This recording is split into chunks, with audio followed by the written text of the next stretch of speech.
You notice that the differences we have between us today for a common cause, we have set them aside. I'm sure in our midst there are people from so many different walks of life. But we have come together to listen to a good word. Why can't we come together for the sake of Allah, for the pleasure of Allah? Why can't we respect each other? And I am saying once again, we are not calling on compromising your faith. No. We are not asking you to give up something to make people happy. No. You don't just shave off your beard. You don't just remove your hijab because you want to fit in. Because fitting in will never ever end. Today to fit in you remove your beard. Tomorrow to fit in you have to change your gender. The following day to fit in you have to remove all your clothes. And after 10 years to fit in you have to marry an animal. It's not going to stop. So you believe what you have to. Let others do what they have to as well. Thank Allah that Allah has blessed you with respect, with honor, with dignity, with calmness. We don't drink, we don't intoxicate ourselves. We are not people who abuse anything. Subhanallah. We don't do that which is haram. We seek the forgiveness of Allah constantly where we have gone wrong because we want peace. That is how you achieve peace. And we continue encouraging each other to be able to achieve the peace. The differences we have in tribes, the differences we have in race, the differences we have as human beings, male and female, is not there to discriminate against one another.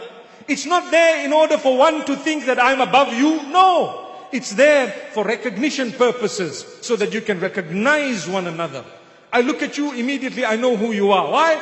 Allah made you different from me.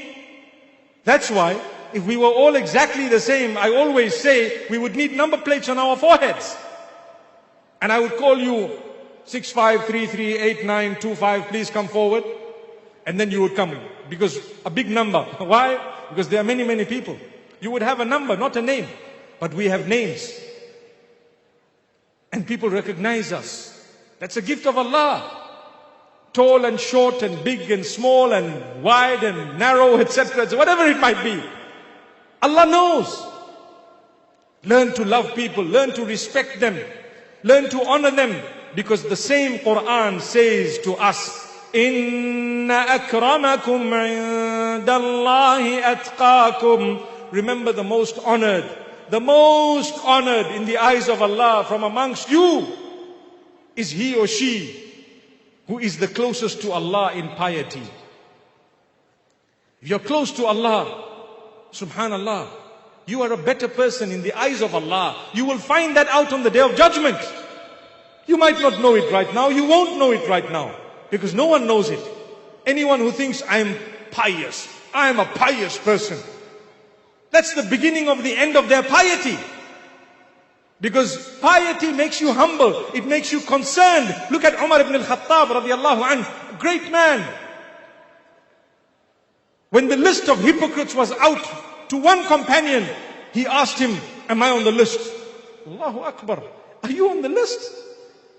Such a high level of a person thinking he might have been filled with hypocrisy. No, he was not on the list. Great man.